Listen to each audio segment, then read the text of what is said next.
비릿한 바다 내음이 횟집 안을 감돌았다. 인천 앞바다를 따라 자리 잡은 작은 횟집이었다. 회를 뜨는 칼 소리가 규칙적으로 들려왔고 손님들의 웃음소리가 잔잔하게 흘렀다. 강현우는 습관적으로 소매를 걷어 올리며 메뉴를 훑어 천천히 시선을 들었다. 그의 앞에 서 있는 종업원은 단정한 검은색 앞치마를 두르고 있었다. 긴 머리는 말끔히 묶였고 얼굴에는 화장기조차 거의 없었다. 그가 눈여겨본 것은 따로 있었다. 그녀의 목걸이, 심장이 순간적으로 요동쳤다. 익숙한 디자인, 아니, 결코 잊을 수 없는 그것이었다.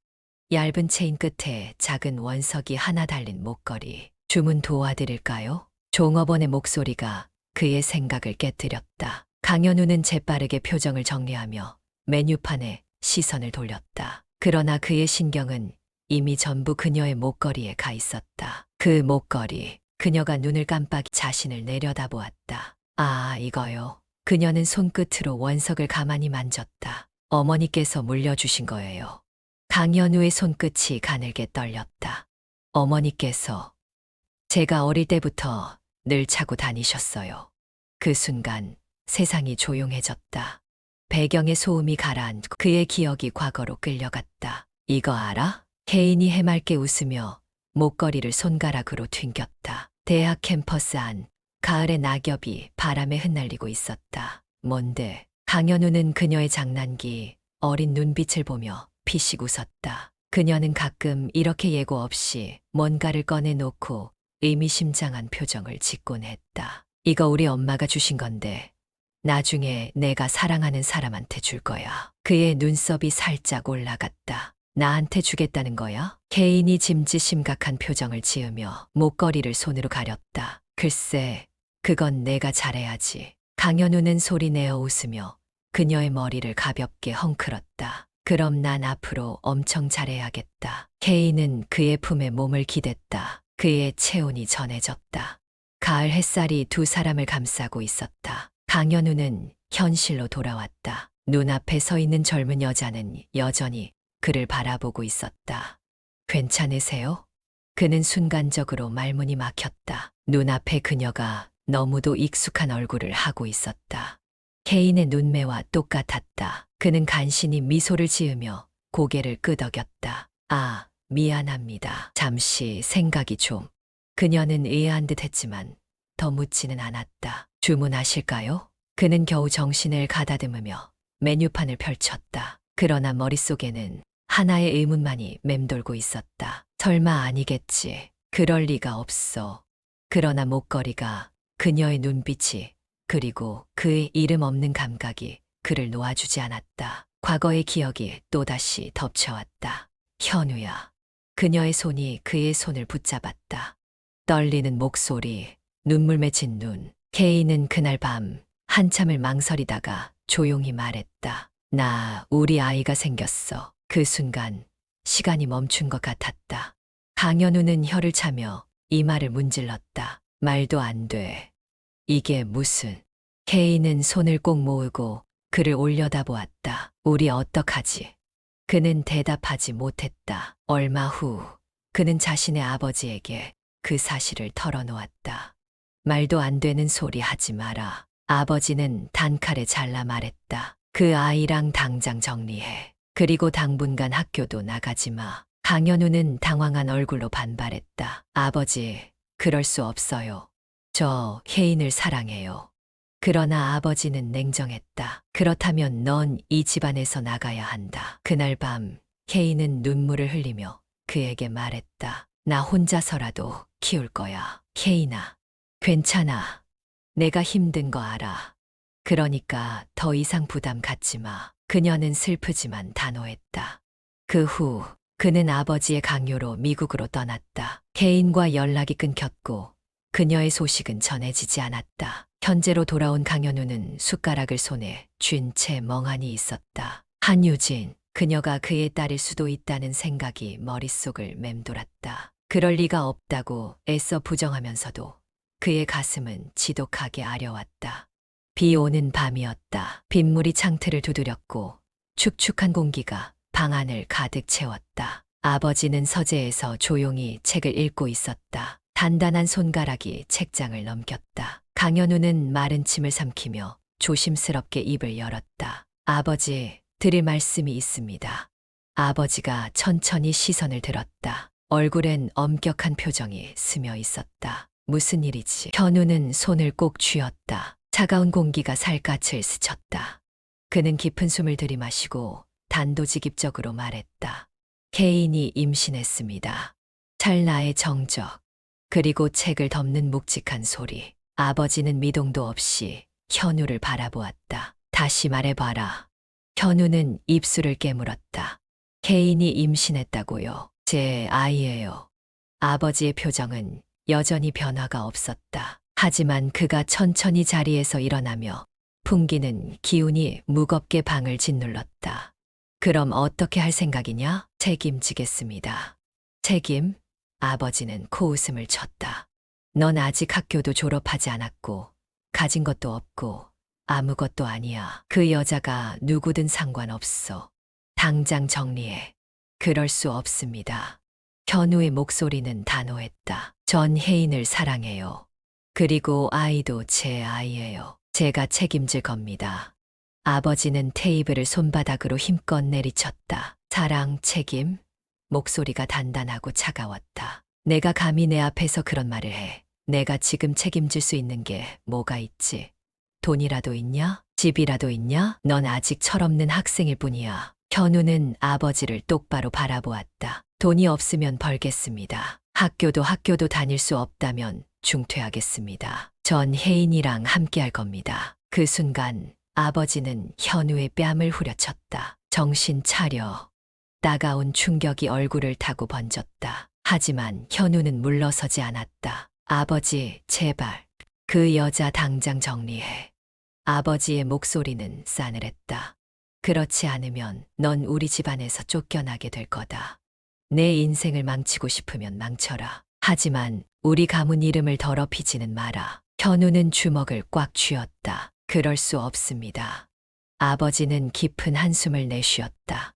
그럼 내가 이 집에서 나가는 수밖에 없겠군. 순간 현우의 심장이 철렁 내려앉았다. 뭐라고요? 내일부터 넌 학교를 나가지 마라. 미국으로 유학 보낼 거다. 당장 짐 싸라. 아버지, 내 말에 따르지 않으면 넌 더 이상 내 아들이 아니다. 그날 밤 현우는 혜인을 만났다. 혜인의 얼굴은 이미 불안으로 가득했다. 어떻게 됐어? 현우는 그녀를 보자마자 가슴이 죄어들었다. 그의 얼굴이 모든 걸 말해주고 있었다. 혜인아, 설마. 혜인의 눈이 흔들렸다. 아버지가 헤어지라고 하셨어. 혜인은 입술을 깨물었다. 내가 뭐라고 했어? 당연히 반대했지. 하지만 혜인아, 나를 믿어줘. 나 어떻게든 방법을 찾을 거야. 그러나 혜인은 조용히 고개를 저었다. 됐어. 혜인아, 이제 그만하자. 현우는 경악했다. 그게 무슨 소리야? 혜인은 애써 미소를 지었다. 난 혼자서도 이 아이를 키울 수 있어. 넌 너의 길을 가. 아니야, 그럴 수 없어. 이렇게까지 해서 내가 모든 걸 잃는 걸 원하지 않아. 현우는 그녀의 손을 붙잡았다. 혜인아, 제발. 나랑 같이 가자. 어디든지. 난 현우야. 그녀가 그의 손을 천천히 놓았다. 이제 넌 가야 해. 현우의 눈이 흔들렸다. 그렇게 그는 떠나게 되었다. 몇십 년이 흘렀다.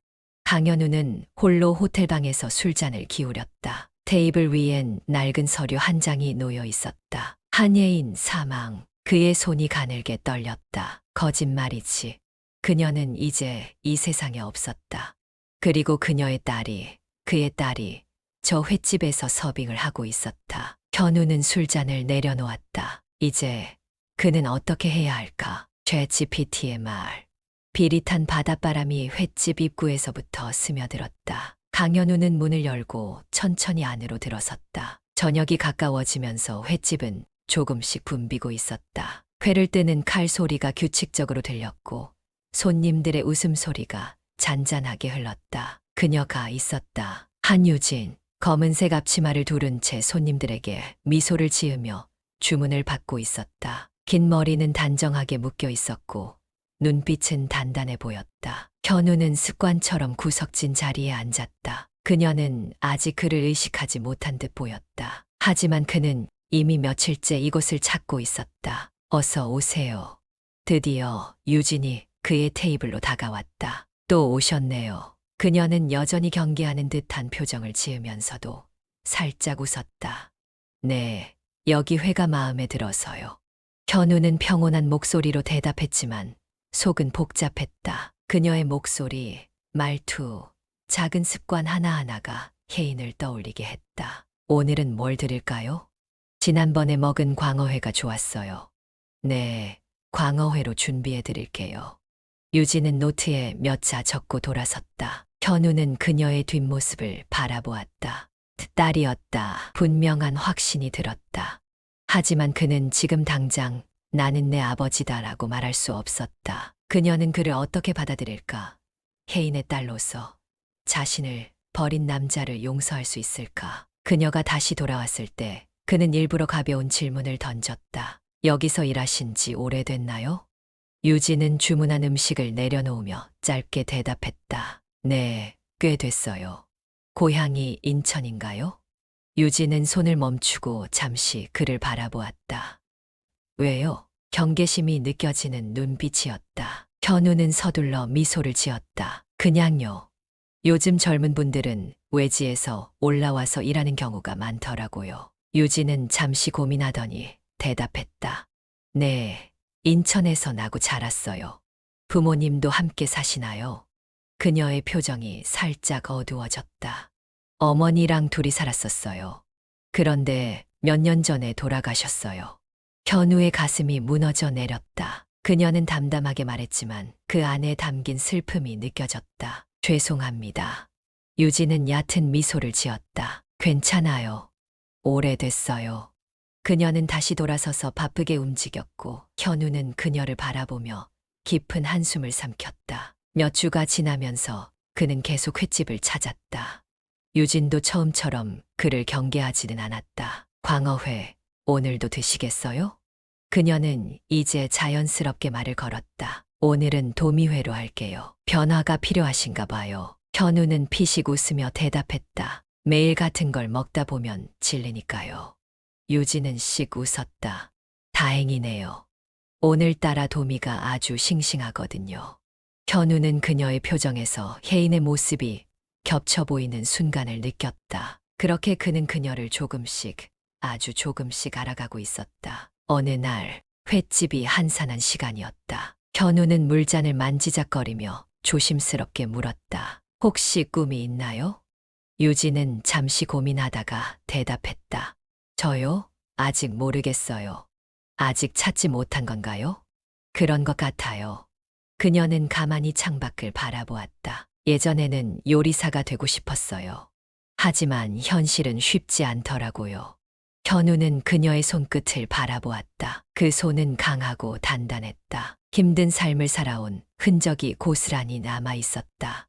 하지만 지금은 그냥 하루하루 열심히 사는 게 목표예요. 현우는 가슴이 아려왔다. 그녀는 너무도 어렸지만 이미 많은 것을 겪어온 사람이었다. 그는 조용히 말했다. 그럼 언젠가 다시 꿈을 찾을 날이 오겠네요.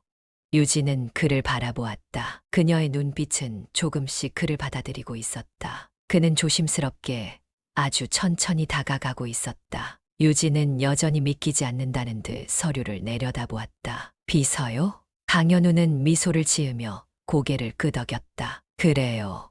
내 개인 비서 자리인데 혹시 관심 있나요?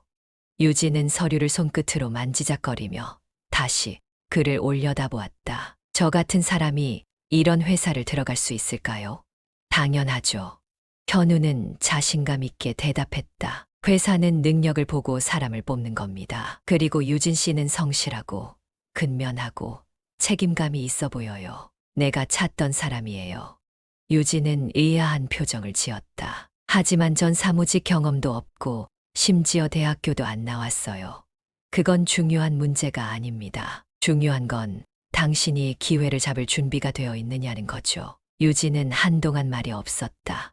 그녀의 머릿속에는 수많은 생각들이 스쳐 지나가고 있었다. 횟집에서 일하며 손님들의 빈 접시를 치우고 물수건을 나르던 삶. 어머니가 돌아가신 후 하루하루를 버티며 살아온 시간들. 그리고 지금 눈앞에 놓인 이 기회. 그녀는 천천히 입을 열었다. 저 정말 할 수 있을까요?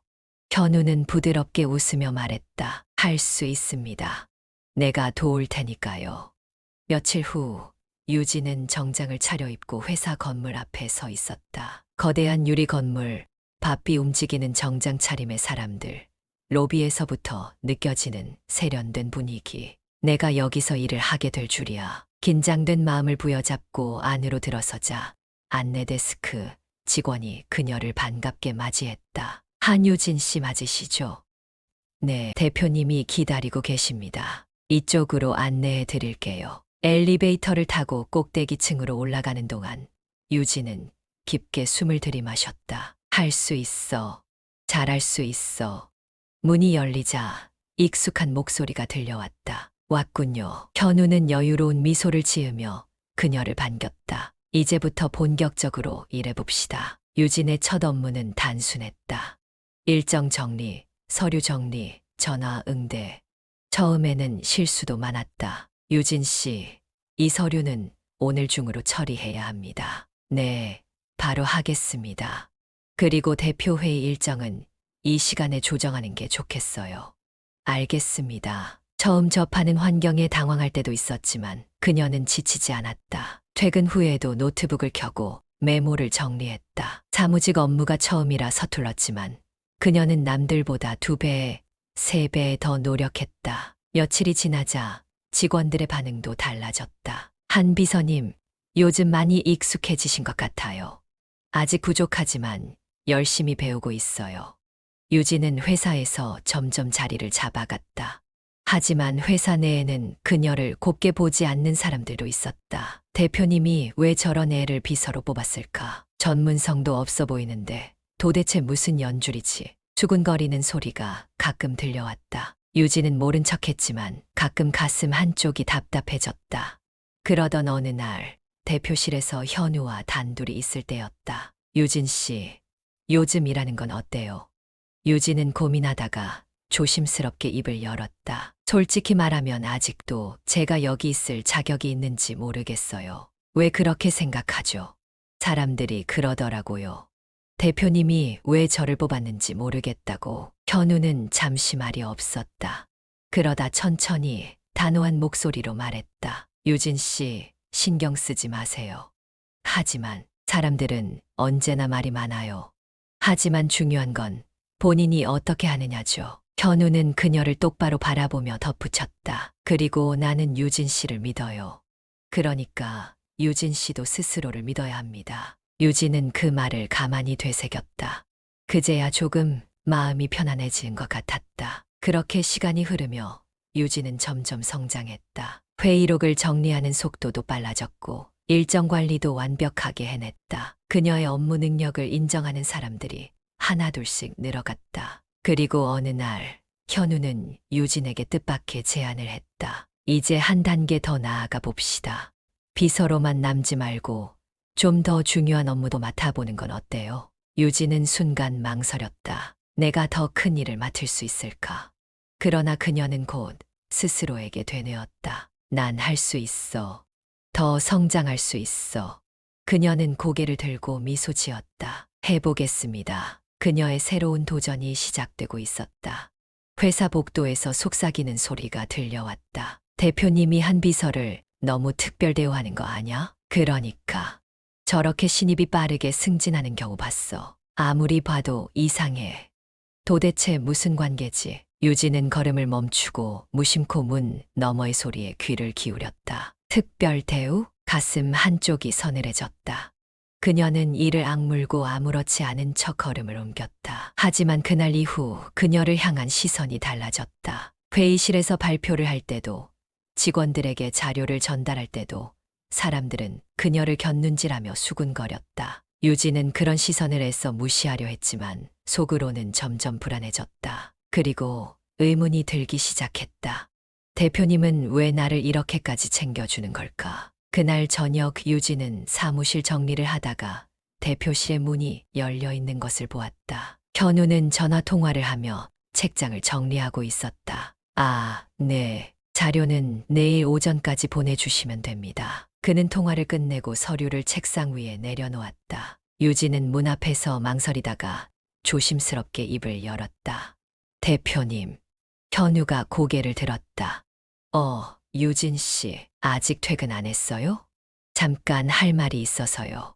그녀는 깊은 숨을 들이마셨다. 제가 특별 대우를 받고 있는 건 아닌가 하는 생각이 들어요. 현우는 순간 미묘한 표정을 지었다. 그건 왜 그런 생각을 하죠? 사람들이 그러더라고요. 제가 너무 빠르게 승진한다고 대표님이 저를 특별히 신경 써 주신다고요. 그녀는 그의 반응을 살폈다. 하지만 현우는 흔들림 없는 목소리로 말했다. 유진 씨가 능력이 있기 때문이에요. 다른 사람들 말에 신경 쓰지 마세요. 그녀는 한숨을 내쉬었다. 하지만 대표님이 저를 이렇게까지 챙겨주시는 이유가 뭔지 솔직히 모르겠어요. 현우는 한순간 망설였다. 그리고 그 눈빛이 흔들렸다. 유진은 그 작은 변화를 놓치지 않았다. 혹시 저한테 말하지 못하는 이유라도 있나요? 그 순간 현우는 입술을 꾹 다물었다. 유진은 그 모습에 더욱 의심이 들었다. 대표님과 제 어머니 혹시 아셨던 사이인가요? 그의 표정이 굳어졌다. 무슨 뜻이죠? 제가 어릴 때 어머니가 자주 말씀하셨어요. 예전에 사랑했던 사람이 있었다고. 그런데 사정이 있어서 헤어졌다고. 현우의 손끝이 가늘게 떨렸다. 유진은 조심스럽게 말을 이었다. 그 사람 혹시 대표님이신가요? 현우는 한동안 아무 말도 하지 못했다. 그가 침묵하는 동안 유진은 더욱 확신이 들었다. 내가 몰랐던 어머니의 과거 그리고 대표님이 나를 이렇게까지 챙겨준 이유. 그녀는 눈을 가늘게 뜨며 말했다. 그렇군요. 현우가 입술을 떼려는 순간 유진은 뒷걸음질 쳤다. 더는 듣고 싶지 않아요. 그녀는 빠르게 사무실을 나섰다. 그 순간 현우는 그녀를 붙잡지 못했다. 그녀는 이미 모든 것을 알아버린 듯한 눈빛을 하고 있었기 때문이었다. 그날 밤 유진은 어머니의 유품이 담긴 상자를 꺼냈다. 오래된 사진들 사이에서 낡은 흑백 사진 하나를 발견했다. 어머니가 웃고 있었다. 그리고 그 옆에는 강현우가 있었다. 사진 속 두 사람은 행복해 보였다. 유진의 손이 떨렸다.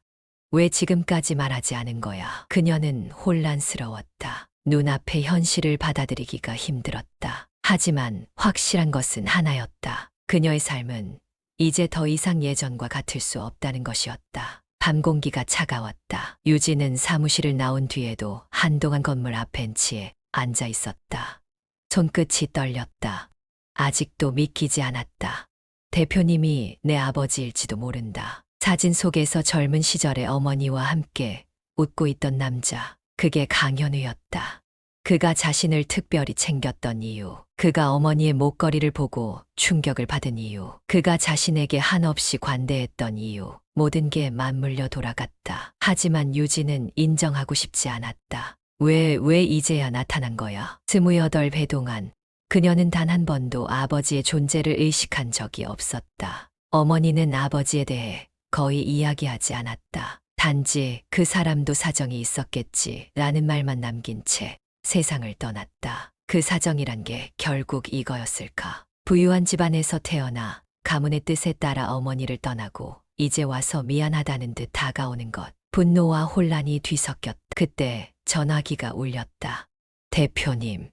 유진은 화면을 멍하니 바라보다가 손가락을 움켜쥐었다. 받지 말자. 그녀는 그대로 핸드폰을 주머니에 넣었다. 다음 날 사무실에서 유진은 일부러 바쁜 척했다. 현우와 마주칠 일이 없도록 스스로를 바쁘게 만들었다. 그러나 점심시간이 되자 결국 피할 수 없는 순간이 찾아왔다. 유진 씨, 현우가 그녀를 불렀다. 그녀는 잠시 망설였지만 결국 고개를 들었다. 잠시 이야기할 수 있을까요? 그녀는 주변을 둘러보았다. 다른 직원들이 흘끔거리며 보고 있었다. 지금은 좀 바빠서요. 5분이면 됩니다. 그의 목소리는 여전히 부드러웠지만 단호했다. 결국 유진은 따라갔다. 대표실 문이 닫히자 고요한 침묵이 흘렀다. 현우는 잠시 그녀를 바라보다가 먼저 입을 열었다. 어제 많이 놀랐죠. 유진은 표정을 숨기려 애썼다. 무슨 말씀이신지 모르겠어요. 유진 씨가 봤을 거라고 생각합니다. 사진을요. 유진은 순간적으로 숨을 들이마셨다. 저한테 왜 이러시는 거예요? 그녀의 목소리는 흔들리고 있었다. 현우는 잠시 말이 없었다. 그리고 천천히 한마디씩 내뱉었다. 이제라도 내 곁에 있고 싶어서. 그 순간 유진은 차갑게 웃었다. 이제라도요? 현우는 그녀의 표정이 차갑게 식어가는 것을 보며 안타까운 기색을 감추지 못했다. 그때는 방법이 없었습니다. 방법이 없었다고요? 유진의 목소리가 올라갔다. 그럼 지금은요? 왜 지금에서야 저한테 다가오시는 건데요? 현우는 답하지 못했다. 유진은 이를 악물었다. 전 아버지 없이 자랐어요. 어머니는 혼자 저를 키우느라 고생하셨고, 저는 그런 어머니를 보면서 하루하루 버텼어요. 그런데 이제 와서 마치 후회하는 것처럼 저한테 다가오시는 이유가 대체 뭐냐고요. 현우는 그저 그녀를 바라보았다. 내가 잘못했다. 그는 짧고 확실하게 말했다. 너와 혜인을 떠났던 것, 그걸 후회하고 있다. 하지만 이제 와서 뭔가를 되돌릴 수도 없는 걸 알아. 유진은 조소를 지었다. 알면서도 계속 다가오는 거예요. 현우는 조용히 고개를 끄덕였다. 그렇다고 해서 내 인생을 망치고 싶지는 않아요. 나는 그냥 내가 잘 되기를 바랄 뿐이야. 유진은 눈을 감았다. 머리가 복잡했다. 그는 정말 후회하는 걸까? 아니면 단순한 미련일까? 아니면 자신이 지금껏 바라지 않았던 아버지의 존재를 강요하려는 걸까? 그녀는 깊게 숨을 내쉬었다. 전 그냥 제 자리로 돌아갈게요. 유진아. 현우가 그녀를 불렀다. 그녀는 그 이름이 너무 낯설게 들렸다. 앞으로도 이 관계를 계속 유지하고 싶으세요? 현우는 잠시 생각하다가 담담하게 말했다. 내가 허락해 준다면. 유진은 가만히 그를 바라보았다. 그의 눈은 흔들리지 않고 있었다. 진심인 걸까? 아니면 그저 늦은 후회일 뿐일까? 그녀는 아무 말 없이 고개를 돌려 문을 열었다. 그리고 조용히 대표실을 나섰다. 뒤에서 현우는 그녀를 바라보며 깊은 한숨을 내쉬었다. 진실의 조각들이 서서히 맞춰지고 있었다. 하지만 그것이 두 사람에게 어떤 의미가 될지는 아직 알 수 없었다. 어둠이 내려앉은 사무실. 유진은 서류 뭉치를 한 장 한 장 넘기고 있었다. 책상 위에는 오래된 문서들이 펼쳐져 있었다. 출생신고서, 가족관계증명서, 과거 병원 기록. 모든 문서에 공통적으로 적혀 있는 이름이 있었다. 강현우. 그녀의 손끝이 미세하게 떨렸다. 말도 안 돼. 숨을 죽이고 한 장, 또 한 장 넘겼다. 그녀의 출생신고서에는 부부 미기재라고 적혀 있었다. 하지만 옆에 붙어 있는 병원 서류에는 강현우의 서명이 선명하게 남아 있었다. 그리고 유진이 태어났던 날, 병원 보호자로 강현우의 이름이 적혀 있었다. 거짓말이야. 그녀의 목소리는 떨리고 있었다. 그는 알고 있었다. 유진이 태어난 순간부터 그녀가 이 세상에 존재한다는 사실을. 그럼에도 그는 아무것도 하지 않았다. 그녀와 어머니를 버려둔 채 미국으로 떠나버렸다. 유진의 손에 힘이 들어갔다. 그녀는 서류를 힘껏 움켜쥐고 자리에서 벌떡 일어섰다. 이제 더 이상 기다릴 수 없었다. 대표실 문이 거칠게 열렸다. 현우는 서류를 정리하다가 고개를 들었다. 그리고 유진의 얼굴을 보자마자 단번에 무슨 일이 일어났는지 깨달았다. 그녀의 손에는 서류가 들려 있었다. 그녀의 눈빛은 흔들림 없이 그를 노려보고 있었다. 이게 뭐죠? 유진은 차갑게 물었다. 현우는 천천히 숨을 들이마셨다. 그는 예상하고 있었다. 언젠가는 그녀가 진실을 알게 될 거라는 걸. 하지만 이렇게 갑작스러울 줄은 몰랐다. 유진아. 그녀는 서류를 그의 책상 위에 던졌다. 대답하세요. 대체 이게 뭐냐고요? 서류 뭉치가 널브러졌다. 현우는 그녀를 바라보았다. 분노, 실망, 상처. 그녀의 모든 감정이 얼굴에 서려 있었다. 왜 아무 말도 안 했어요? 그녀의 목소리는 낮았지만 날이 서 있었다. 왜 지금까지 숨겼어요? 그는 조용히 입을 열었다. 내가 알면 상처받을까봐. 그 순간 유진은 헛웃음을 터뜨렸다. 웃기지 마세요. 그녀는 비웃듯 말했다. 상처받지 않게 하려고 숨겼다고요. 저를 버려둔 건 생각도 안 하고요. 현우의 손이 떨렸다. 난 버린 게 아니야. 아니면 뭐예요? 유진의 목소리가 높아졌다. 어머니가 혼자 저를 키우면서 얼마나 힘들었는지 아세요? 저희가 어떻게 살아왔는지 아세요? 그녀는 눈물을 삼키며 계속 말했다. 그런데 당신은 미국으로 가서 멀쩡히 공부하고 성공하고 이제 와서 대체 무슨 염치로 나타난 거죠? 현우는 할 말을 잃었다. 그는 그녀의 분노를, 그녀의 아픔을 너무나 잘 이해하고 있었다. 하지만 그는 너무 늦어버렸다. 유진아, 미안해. 미안하다고요? 그녀는 깊은 한숨을 내쉬었다. 그리고 결심한 듯 말했다. 그만두겠습니다. 현우의 눈이 커졌다. 이 회사 안 다닐 거예요. 그녀는 단호하게 말했다. 그냥 당신이랑 아무 관계도 없는 사람으로 살래요. 그녀가 돌아서려 하자 현우는 본능적으로 손을 뻗었다. 유진아, 기다려.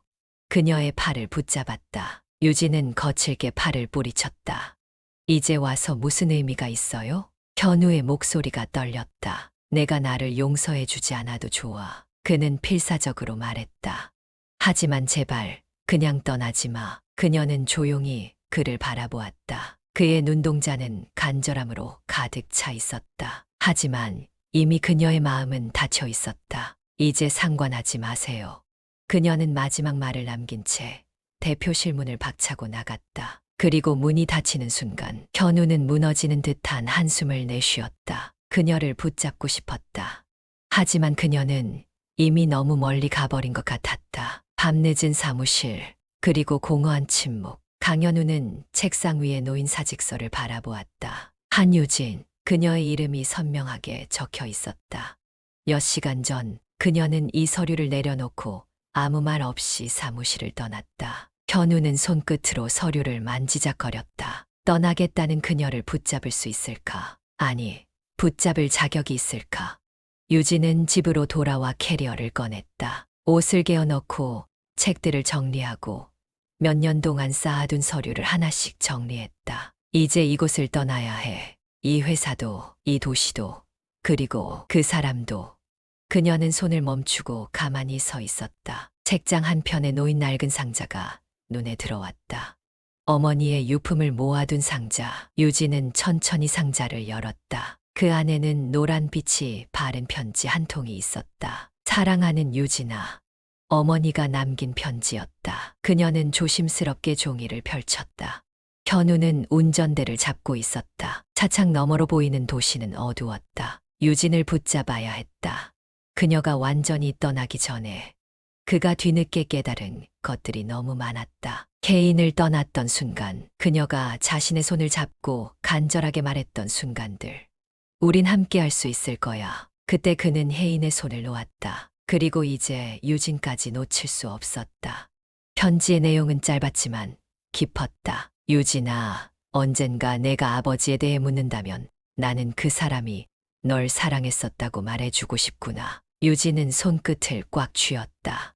사랑했다고? 하지만 그는 떠났다. 그녀와 어머니를 버렸다. 어머니는 밤낮 없이 일하며 자신을 키웠고 감기에 걸려도 아픈 내색 하나 하지 않았다. 그러다 결국 어머니는 세상을 떠났다. 그런데 이제 와서 그가 사랑했다고? 눈물이 주르륵 흘렀다. 노크 소리가 들렸다. 유진은 눈물을 훔치고 문을 열었다. 그리고 그곳에는 강현우가 서 있었다. 유진은 아무 말 없이 그를 바라보았다. 그녀의 눈가가 붉게 물들어 있었다. 현우는 한 발짝 다가섰다. 유진아. 그녀는 미동도 하지 않았다. 떠나지 마라. 유진은 조용히 웃었다. 이제 와서요? 내가 떠나면 나는 너를 다시 볼 수 없을 것 같아. 현우의 목소리는 떨리고 있었다. 이미 늦었어요. 그녀는 담담하게 말했다. 당신은 제게 아버지가 아니었어요. 단 한 번도. 현우는 그 말을 듣고도 물러서지 않았다. 그래도 난 내가 살아온 삶을 알고 싶어. 유진은 고개를 저었다. 그걸 이제 와서 안다고 뭐가 달라지죠? 현우는 조용히 그리고 간절하게 말했다. 내가 힘들었던 순간들, 내가 울었던 밤들, 내가 외로웠던 시간들, 이제라도 알고 싶다. 유진은 눈을 감았다. 그녀의 마음이 흔들렸다. 어머니가 떠난 후 그녀는 단 한 번도 누군가에게 기대 본 적이 없었다. 하지만 지금 이 순간 그녀의 앞에 있는 사람은 처음으로 그녀를 붙잡고 있었다. 그녀는 조용히 속삭였다. 제가 너무 원망하면 당신은 견딜 수 있겠어요? 현우는 단호하게 말했다. 그럴 자격 있어. 원망해도 돼. 다 들어줄게. 유진의 눈에서 또 한 번 눈물이 흘렀다. 그녀는 이제야 처음으로 진짜 자신의 감정을 꺼낼 수 있을 것 같았다. 밤, 비 내리는 거리. 유진은 두 손을 꼭 쥐고 횡단보도를 건너고 있었다. 차가운 빗방울이 피부를 스쳤지만 걸음을 멈추지 않았다. 머릿속은 복잡했다. 강현우.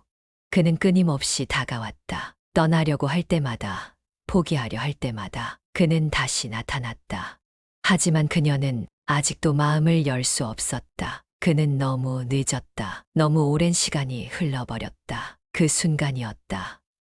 쾅, 귀를 찢는 듯한 경적 소리와 함께 강한 충격이 몸을 덮쳤다. 병실, 그리고 희미한 빛. 유진은 천천히 눈을 떴다. 머리가 무겁고 온몸이 뻐근했다. 창문 밖으로 희미한 빛이 들어오고 있었다. 어디지? 그녀가 정신을 차리려는 순간 익숙한 목소리가 들렸다. 유진아. 그녀는 고개를 돌렸다. 강현우. 그는 병실 의자에 앉아 있었다. 그의 얼굴은 창백했고 눈 밑에는 짙은 그림자가 드리워져 있었다. 왜 여기 있어요? 그녀의 목소리는 나직했지만 여전히 경계가 섞여 있었다. 내가 다쳤다는데 어떻게 안 올 수 있겠어?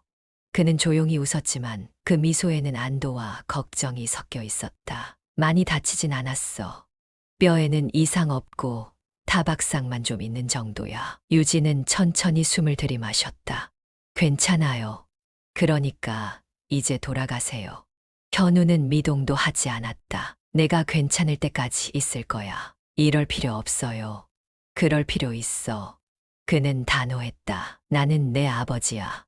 비록 너한테 인정받지 못하더라도 널 걱정하는 건 내 몫이야. 유진은 아무 말도 하지 못했다. 그녀는 그저 그를 바라보았다. 그의 눈빛에는 거짓이 없었다.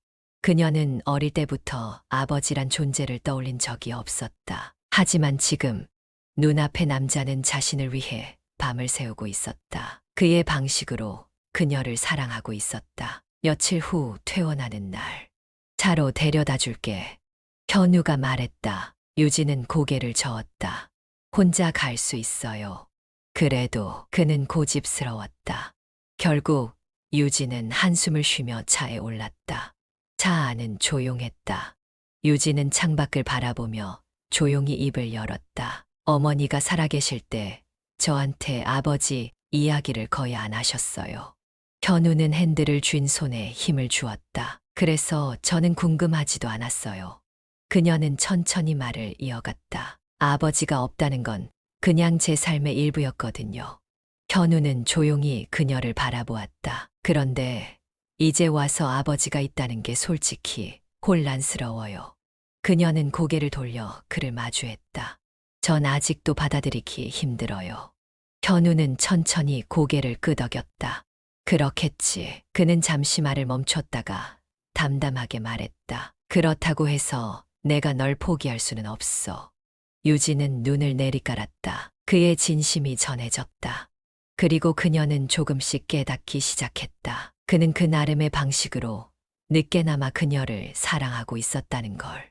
가을이 깊어가는 어느 날, 창가에 앉아있는 두 사람.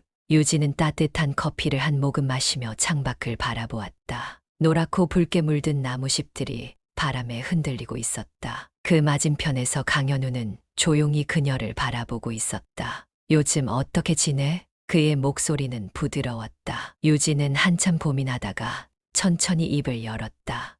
생각보다 괜찮아요. 그래. 짧은 대화였지만 이 순간이 오기까지 많은 시간이 필요했다. 한 달 전 병원에서 퇴원한 후 유진은 여전히 혼란스러웠다. 강현우가 자신을 향해 다가오는 걸 알면서도 쉽게 받아들일 수 없었다. 하지만 그는 포기하지 않았다. 유진이 회사를 관두고 새로운 일을 찾으려 할 때도 그는 조용히 그녀의 선택을 지켜보았다. 도움이 필요하면 언제든 말해. 그는 억지로 붙잡지 않았지만 늘 한 발짝 뒤에서 그녀를 바라보고 있었다. 그 모습이 어딘가 어색하면서도 따뜻했다. 현재 카페. 새로운 직장 구했어요. 유진이 먼저 입을 열었다. 현우는 살짝 놀란 듯 고개를 들었다. 그래, 어디? 출판사예요. 사무직으로 시작하는데 조금씩 배워볼 생각이에요. 그녀의 목소리는 조용하지만 단단했다. 현우는 미소를 지었다. 잘 어울리네. 유진은 쓴웃음을 지었다.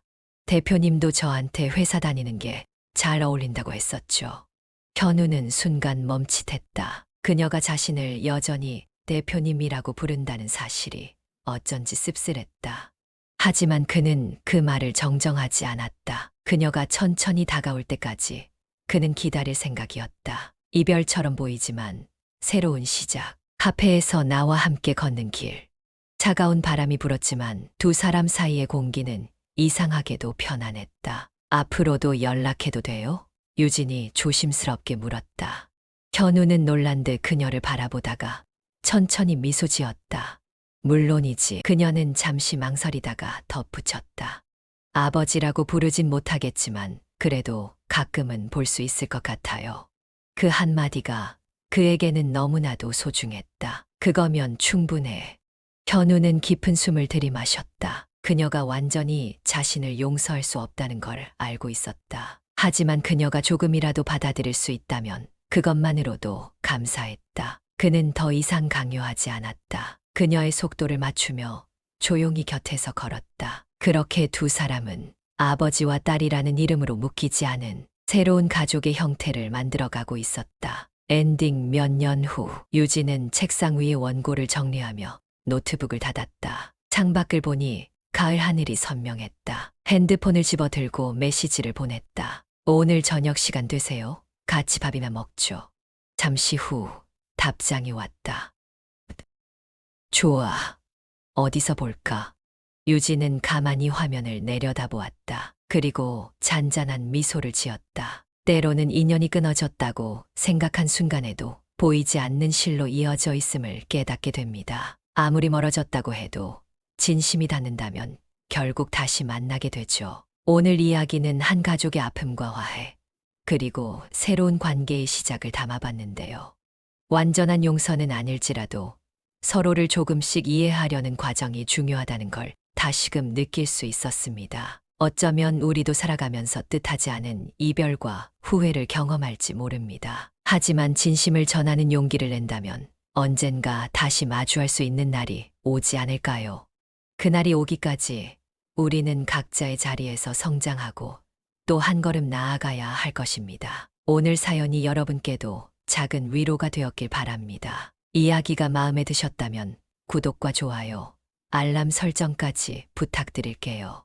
더 많은 이야기로 여러분과 함께할 수 있도록 노력하겠습니다. 그럼 다음 이야기에서 또 만나요. 여러분의 하루가 따뜻한 순간들로 가득하길 바랍니다.